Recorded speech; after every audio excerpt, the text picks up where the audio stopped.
Okay, we are back. Today we're going to be doing chapters 31, 32, and 33 of Genesis. Again, there are stories that you are familiar with.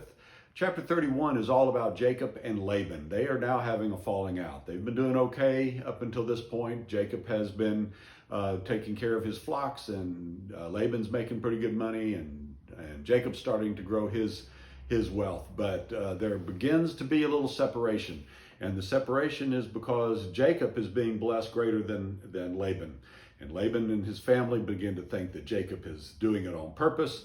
And Jacob realizes that, so he calls his wives together and says, we're getting ready to leave. And so they kind of leave under the cover of darkness. They just get out of town and don't tell Laban. And that hacks Laban off, so Laban follows them.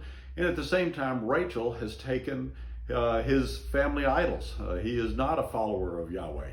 And so obviously Rachel isn't either at this point in time. And so she takes the family idols and she hides them. And so Laban comes, finds Jacob and says, why have you left? You've deceived me. You've stolen all my property. All of these are mine. It's my wife. Your wives are my daughters. Your children are my grandchildren. Your flocks are my flocks. And they have this big battle. And he says, and by the way, you took my idols. And so he goes around and finds them. He goes around looking for them. He gets into Rachel's tent, and she's sitting on her saddle where she has them hidden, and she explains to Laban that she can't get up, and he's okay with that. The churches can't find anything. Jacob now is indignant and asks him what's the big deal, and they basically make a covenant between each other, and they separate. Jacob goes on heading back towards his homeland, and Laban goes back to his house. That's chapter 31. Chapter 32 now that Jacob is past dealing with Laban, now he's worried about what is he going to do with Esau. Because, when he left Esau 20 years ago, it was a big deal.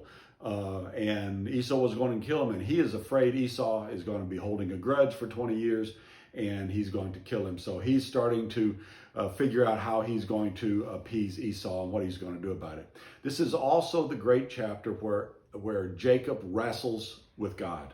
And this man wrestled with him all night long, and they couldn't beat each other. And so in the end, God touches his hip and hurts him, and Jacob says, you've got to give me something. And God says, your name will be Israel. So he's taken away the old name deceiver, and he gives them the name Israel. And that's really a great passage. Anyway, you get to then chapter 33, and chapter 33 where he actually meets Esau, finds out that Esau really isn't mad at him. He loves him. Esau has been blessed plenty by God. He has plenty of wealth of his own.